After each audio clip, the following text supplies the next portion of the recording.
ახლა უნდა წარმოგიდგინოთ მრავალფეროვანი საქართველო და რუბრიკა მრავალფეროვანი საქართველო და მისი წამყვანი რამილია ალიევა, რომელიც ფანტასტიურ სტუმართან ერთად შემოგვიერთდა. რა თქმა უნდა, შაბან მამედოვი, პროექტ ხალხურის ნახევარ ფინალისტი არის ჩვენი სტუმარი და ძალიან დიდი პატივისცემით და უკვე ძალიან დიდი სიყვარულით მინდა მივესალმო შაბანსაც და დილამშვიდობის რამილია. დილამშვიდობის ჩვენს მაყურებელს მივესალმები. მართლაც დღეს ჩვენ სტუდიაში ყავს არაჩვეულებრივი სტუმარი შაბან მამედოვი, რომელიც გახლავთ საქართველოს პირველი არხის პროექტ ხალხურის მონაწილე და უკვე ნახევარ ფინალისტი. და მე ძალიან ბევრი ადამიანის ფავორიტი. მე მინდა რომ დრო არ დავკარგო, რადგან შაბანი უკვე თელ საქართველოში ცნობილია და ერთ დღეში გახდა საქართველოს თითეული მოსახლის საყვარელი მომღერალი და თუმცა მე ცოტა ადრე ვიცოდი იმ არაჩვეულებრივი კლიპიდან, სადაც შაბანი მღერის ერთ ფრაზას ჩემოსიამაყევ, ჩემოსადარნი. დიახ, ანუ შაბანს დიდი ხნის კარიერა აქვს როგორც მუსიკოს, მაგრამ თელმა საქართველოს მის გაიცნო პროექტ ხალხურიდან. შაბან, მოგესალმები. ძალიან გვიხარია რომ დღეს ჩვენთან ეთერში სტუდიაში ხარ და პირველი შეკითხვა მექნება ზუსტად პროექტ ხალხურთან დაკავშირებით, იმ ემოციებთან დაკავშირებით, რაც შენ მიიღე რამდენიმე დღის განმავლობაში, როცა უკვე იყო შენი გამოსვლა პროექტ ხალხურში. მოგესალმებით, მივესალმები ტელემაყურებელს. პროექტი ხალხური გადაცემა და მეგა შოუ, რომელმაც ჩემი წარმატების ზღვა ემოციის დასაწყისის ხელმოწერა გახდა, მოდით ასე ვთქვათ. ეს იყო მომენტი, რომელსაც მე ვერასოდეს ვერ წარმოვიდგენდი მართლა. კი, სიმართლე გითხრათ, მოლოდინი გარკვეულწილად მქონდა, მაგრამ აი ასეთი გამოხმაურება თუ მოყვებოდა ამ ყველაფერს და ასე თუ აიტაცებდა ხალხი და ასე თუ შეიყვარებდა და რაც ყველაზე მთავარია, ჰამლეტ გონაშვილს თუ გაახსენებდა მსმენელს ჩემი ნამღერი, აი ამას არ ველოდი და ეს არის ჩემთვის უდიდესი პატივი, რისთვისაც პირველ რიგში მადლობა მაყურებელს, მადლობა მსმენელს და რა თქმა უნდა თითოეულ იმ ავტორსა თუ თანაავტორს, რომელიც მონაწილეობას იღებდა აი ამ პროექტის განხორციელებაში. შაბან, რა შეცვალა შენს ცხოვრებაში პროექტმა ხალხური?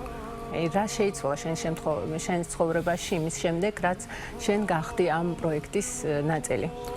პირველ რიგში თამამად შემიძლია ვთქვა, რომ ცნობადობა ხალხმა გამეცნო, მოვიპოვე ხალხის უდიდესი სიყვარული, რაც ჩემთვის ძალიან მნიშვნელოვანია თითოეულ გადაცემასა თუ პროექტში და შემდეგ რა თქმა უნდა უდიდესი მუხტი და სტიმული შემმატა, რომ ზუსტად ვიცი ახლაც, რომ ეს არის ის გზა, რომელიც მე უნდა გავაგრძელო. ეს არის ის სწორი მიდგომა, რომელიც მე ყოველთვის მქონდა ქართული ხალხური სიმღერის მიმართ. ქონდა თუ არა მოლოდინი ასეთი წარმატების, მაშინ როცა მიიღე გადაწყვეტილება, რომ პროექტში მიიღო მონაწილეობა? როგორც უკვე ვახსენე, გარკვეულწილად კი, რაღაც მოლოდინი მქონდა, მაგრამ აი ასეთი თუ იქნებოდა და ასეთი გამოხმაურება თუ მოყვებოდა, ამას მართლა არ ველოდი მე. შეიძლება აი ჰამლეტ გონაშვილი ახსენეთ და ვინ გასწავლათ, ვინ გაგიკვალათ, ესე ვთქვათ, გზა ამ ხალხური სიმღერის სიყვარულში, ან იგივე პროფესიონალი მასწავლებელი ვინ იყო თქვენი? მასწავლებლებზე მე ძალიან დიდხანს შემიძლია ვისაუბრო, მაგრამ არ შემიძლია არ ვახსენო რამდენიმე სახელი თქვენის ნებართვით. ეს იყო პირველ რიგში ჩემი პირველი პედაგოგი ბატონი ამირან ნასყიდაშვილი, რომლის დამსახურებითაც მე პირველად გავედი სცენაზე. შემდეგ კაკი ლობჟანიძე, რომელიც მარნეულში არსებული ანსამბლ იბერიის, ხალხური სიმღერის ანსამბლ იბერიის დამფუძნებელი გახლდა და სწორედ მან შემაყვარა ხალხური სიმღერა. ბატონი რამინ მიქაბერიძე და იური მიქაბერიძე, ბატონი იური მიქაბერიძე გახლავთ საქართველოს უსინათლოთა კავშირის კულტურის ცენტრის ანსამბლის ხელმძღვანელი და ამ ანსამბლში ვარ მე დღესდღეობით გაწევრიანებული და რა თქმა უნდა ბატონი ჰამლეტ გონაშვილი. მე ჰამლეტ გონაშვილზე დიდხანს შემიძლია ვისაუბრო, მაგრამ უბრალოდ გეტყვით იმას, რომ ეს ადამიანი გახლდათ ის შემსრულებელი, ის პიროვნება, რომელმაც ქართულ ხალხურ სიმღერაში მომცა მთავარი მიმართულება, მთავარი გზა და ასევე ის გახდათ მაგალითი თუ როგორ შეუძლია ადამიანს შეასრულოთ აკადემიურად, მაგრამ ამავდროულად სადად და გულში ჩამწვდომოთ. აი ეს იყო ჩემი მთავარი ინსპირაცია. ჰამლეტ გონაშვილი გახდა ყოველთვის ჩემი ინსპირაცია. აუცილებლად უნდა კითხო შაბანს ეს კითხვა, იმიტომ რომ ის საუბრობს არაჩვეულებრივი ქართულით და თვითონ არის მარნეულის მკვიდრი. შაბან, როგორ ისწავლე ასე კარგად ქართული? ჩემი ქართული სწავლაც, მათ შორის საზოგადოებაში ჩამოყალიბება ისეთ წევრად, როგორიც მე ახლა ვარ, ანუ დამოუკიდებელ წევრად, ეკუთვნის ჩემს სკოლას. 202 უსინათლო და მცირე მხედველთა საჯარო სკოლას, რომელიც ერთადერთი სკოლაა საქართველოში უსინათლო და მცირე მხედველი პირებისთვის. ხომ არ გაგიჭირდა ქართული სწავლა? სიმართლე გითხრათ, როდესაც მივედი სკოლაში, ერთი სიტყვა არ ვიცოდი ქართული. როდესაც მეკითხებოდნენ რა გქვია, ვერაფერს ვპასუხობდი, მაგრამ აქვე მინდა ვახსენო, რომ ეს სკოლა გახლავთ პანსიონი, სადაც მე ვრჩებოდი ორშაბათიდან პარასკევის ჩათვლით და სწორედ აი ამან განაპირობა ყურის შეჩვევა ქართულ ენასთან და ახლა მე თამამად შემეძლია თქვა, რომ მე ქართულად არა მხოლოდ ვსაუბრობ, არამედ ვაზროვნებ ჯერ ქართულად და მერე უკვე გადამოქვს სხვა ენები. და ამ შემთხვევაში უკვე თავარი ენა რომელი გახდა შაბან? მეორე მშობლიური ენაა ჩემთვის, რა თქმა უნდა, ქართული. თავარი იმ ხრივ, რომ ჩვენ ოჯახში ზოგჯერ ქართულადაც ვსაუბრობთ, საერთოდ აზერბაიჯანულის გარდა, მაგრამ თავარი ენა მოდით ასე ვიტყვი, მაინც თამამად რომ გახდა ქართული. იმიტომ რომ ვაზროვნებ ქართულად. ფიქრობ რომ შაბანი არის ნათელი მაგალითი. არ არსებობს ესეთი ქართული რო იცოდეს. ალბათ დედა მაინც ეყოლება ქართული და ამ დროს ვახსენებ რომ არის აი ესეთი უნიჭიერესი კაცი. ბაბუაჩემის ბაბუაც კი როგორც ამბობენ აზერბაიჯანელი გახლდათ, ამიტომ ქართული აზერბაიჯანი ეს ახსნაგად კიდევ უფრო დასაფასებელია, როდესაც ესეთი ქართული კარიერის შესახებ გვინდა რომ გვიამბო. როგორ ფიქრობ, რამდენად გააგრძელებ უკვე აი ხალხურის მიმართულებით შენს კარიერას? თუ გავითვალისწინებთ იმას, რომ ჩემი მთავარი ჟანრი ბავშვობიდან და ჩემი მთავარი სიყვარული გახლდათ ქართული ხალხური სიმღერა, მე რა თქმა უნდა გავაგრძელებ და აქვე მინდა აღნიშნო ერთი, მე პირად შეტყობინებაში მომწერა ერთმა ძალიან კარგმა ადამიანმა, სახელმწიფოებს არ დავასახელებ, მაგრამ მითხრა ესეთი საინტერესო რამ, რომ შენ ამიერიდან არ გაქვს უფლება ხალხის სიყვარული უკან ჩამოიტოვო და შეეშვა აი ამ საქმეს.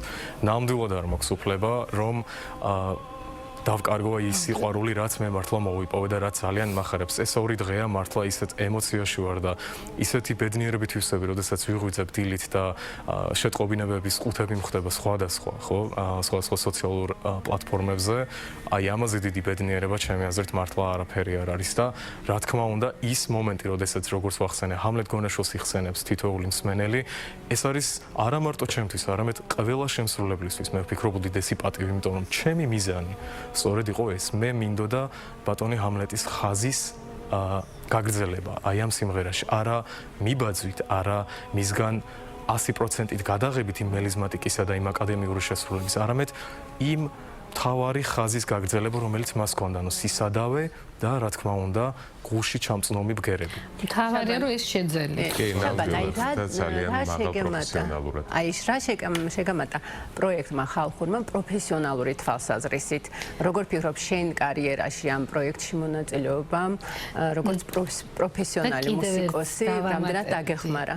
აი თვითონ ყველაზე დიდი გამოწვევა მანამდე გქონია და ესეთ პირდაპირ ეთერში შესრულების და უშუალოდ ცოცხლად შესრულების ამის საშუალება მანამდე. პირველ რიგში მოდით დავიწყოთ იმით თუ რა შემატა. ეს იყო შავნაბადასთან და ბატონ დავით ცინცაძესთან მუშაობა. შავნაბადასთან სიმღერა, ეს იყო ჩემი ოცნება. როდესაც მე თვალყურს ვადევნებდი პროექტ რანინას და ახლაც რა თქმა უნდა ვადევნებ, ეს იყო ჩემი ოცნება, მათთან მუშაობა. როდესაც მე პირველად დამირეკა ბატონმა დავითმა, ხოლო რამდენიმე წუთის მერე დამირეკა ვაკო ასათიანმა, მე თავი მართლა სიზმარში მეგონა, იმიტომ რომ არასოდეს არ მოვიდგენდი, რომ მე ამ ადამიანებს ოდესმე ტელეფონით გავესაუბრებოდი და შემდეგ მომიწევდა მათთან მუშაობა. ძალიან ბევრი რამ შემმატა აკადემიური თვალსაზრისით ვაკუ ასათიანმა, ბატონმა დავით ცინცაძემ და რა თქმა უნდა შავნაბადამ იმ კუთხით თუ როგორ უნდა შესრულდეს ხალხური სიმღერა უფრო უკეთესად, უფრო პროფესიონალურად, რომ ხალხისთვის იყოს უფრო უკეთესი მოსასმენი. რაც შეეხება გამოცდილებას პირდაპირ ეთერში, კი, აქამდეც მქონია, არა მარტო საქართველოში, არამედ საქართველოს საზღვრებს გარეთ, მაგრამ როგორც უკვე ვახსენე, პროექტი ხალხური გახდა ის თავარი წერტილი, რომელმაც ხელი მოაწერა ჩემი უფრო აკადემიური და პროფესიონალური წარმატების დასაწყისს. უპირველეს მადლობა შაბან.